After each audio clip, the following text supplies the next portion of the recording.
नमस्कार, तुम्ही बघत आहात प्रखर न्यूज। कळवण तालुक्यातल्या भादवण येथून एक मोठी बातमी समोर येते आहे।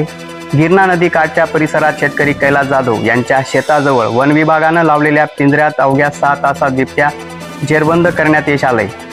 गेल्या 4 महिन्यापासून या परिसरात 2 बिबट्यांचा वावर वाढला होता। बिबट्याच्या हल्ल्यात 4 जनावरे दगावल्याची माहिती समोर आली। स्थानिक नागरिकांच्या मागणीनंतर वन विभागानं पिंजरा लावला आणि रात्री 10 वाजेच्या सुमारास लावलेल्या पिंजऱ्यात पहाटे बिबट्या अडकलाय।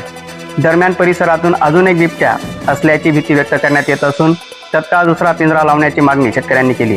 प्रखर न्यूजसाठी भगवान पवार, पिंपळदर। आज माझ्या शेतात बिबट्या पकडलेला आहे, पण याने 6 महिन्यापासून माझ्या घराजवळ आणि आजूबाजूला इतका त्रास दिला की माझ्या 2 म्हशी आणि 2 बैल वारले। एक म्हैस आज जखमी आहे, आज बी 6 महिन्यापासून, आणि 8 दिवसापासून परत राऊंड मारत होता। तर आज योगानं काल सायंकाळी 7 वाजता पिंजरा लावल्यानंतर पहाटे जवळजवळ 4 ते 4:30च्या दरम्यान तो जेरबंद झाला।